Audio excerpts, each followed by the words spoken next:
எனக்கு அருமையான தேவனுடைய பிள்ளைகளை, கர்த்தருடைய வார்த்தை சொல்லுகிறது, விசுவாசம் இல்லாமல் தேவனுக்கு பிரியமாய் இருப்பது கூடாத காரியம்.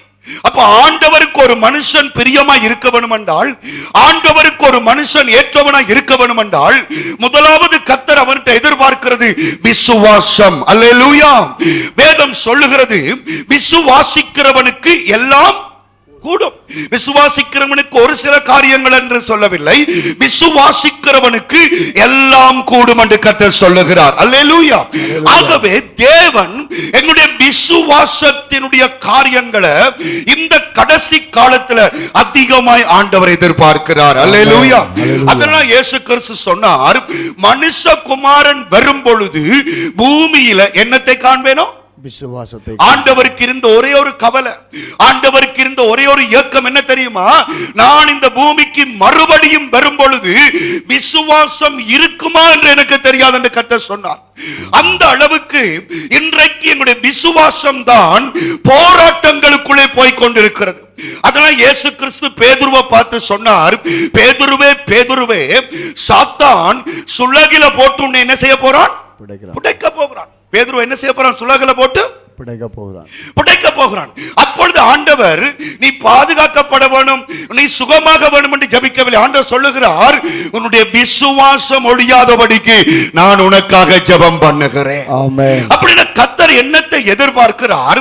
எவ்வளவு சோதனைகள் வந்தாலும், எவ்வளவு வேதனைகள் வந்தாலும், தேவ பிள்ளைகளுடைய விசுவாசம் ஒழியக்கூடாது, விசுவாசம் மறையக்கூடாது.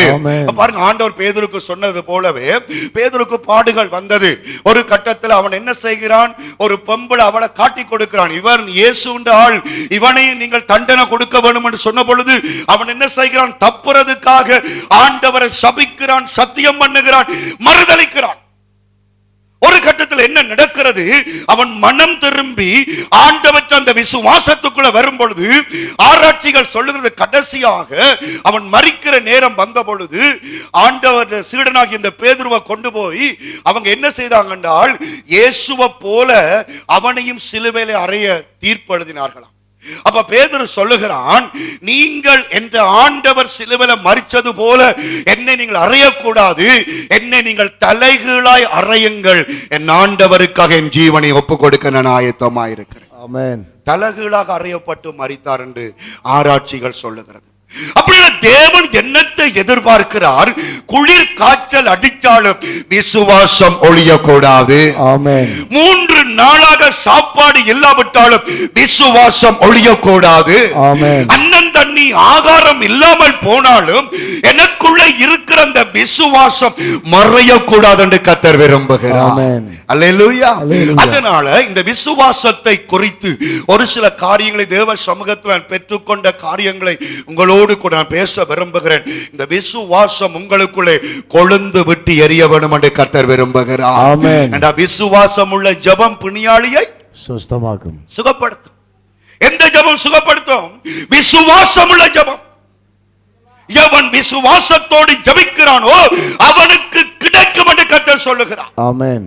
ஆகவே சகோதரா சகோதரி, அந்த விசுவாசத்தை உங்களுக்குள்ள நீங்கள் கொண்டு வரும் பொழுது ஆண்டவர் உங்களுக்காக பெரிய காரியங்களை செய்வார். ஒரு சகோதரி, அங்கே நிறைய ஆட்கள் நின்ற இடத்துல நான் நின்றேன்.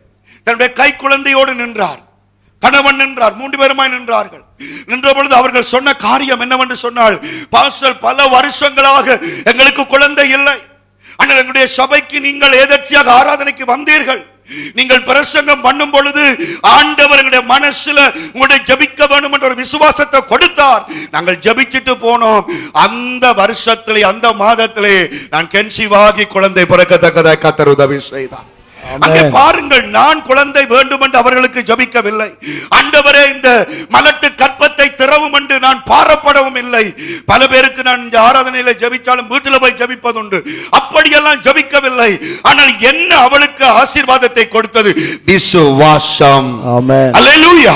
ஆகவே இந்த காலை வேளையில இந்த சபைக்குள்ள இருக்கிற உங்கள் ஒவ்வொருடைய வாழ்க்கையில கையில பைபிள் இருக்க வேண்டும், நெஞ்சில விசுவாசம் இருக்க வேண்டும். ஆமென். ஆமென் சொல்லுங்க. ஆமென். விசுவாசத்தினால் நீதிமான் பிழைப்பான். ஆமென். விசுவாசத்தின் வார்த்தைகளை பேசும் பொழுது அந்த வார்த்தைகள் ஆம் என்றும் ஆமென் என்றும் நிறைவேறும். ஆமென். அல்லேலூயா. அல்லேலூயா. கர்த்தர் உங்களை ஆசீர்வதிப்பார். ஆமென். ஆகவே எங்கட வார்த்தைகளை எங்கட வாயை திறந்த அடிக்கடி சொல்லுவேன், ஐயோ என்று சொல்லக்கூடாது, எனக்கு துன்பம் என்று சொல்லக்கூடாது, எனக்கு கவலை என்று சொல்ல, எனக்கு ஒரே பிரச்சனை என்று சொல்லக்கூடாது.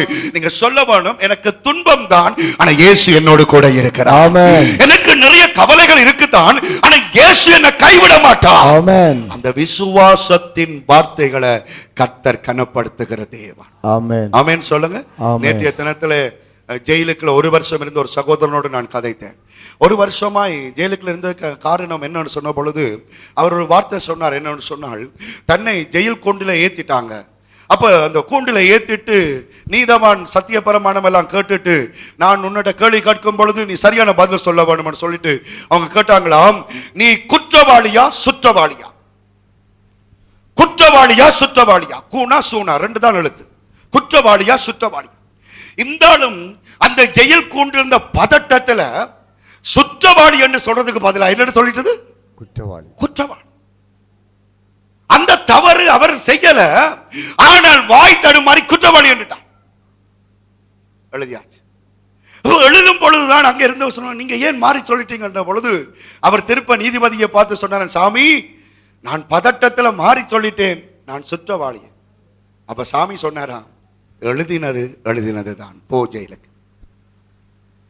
அருமையான தேவனுடைய பிள்ளைகளே, இந்த உலகத்திலேயே ஒரு வார்த்தை 1 வருஷம் ஒரு மனுஷனை சிறைக்கு கொண்டு போகிறது என்றால், இந்த ஆவிக்குரிய உலகத்தில் எங்களை சிறைக்கு கொண்டு போகிறது எங்களுடைய விசுவாசத்தின் வார்த்தைகள். அவிசுவாசத்தின் வார்த்தைகளை பேசும் பொழுது சாத்தானுடைய சிறைக்குள்ளே நாங்கள் போகிறோம். விசுவாசத்தின் வார்த்தைகளை பேசும் பொழுது சிறை கம்பிகளை உடைத்து கர்த்தர் எங்களை வெளியே கொண்டு வருகிறார்.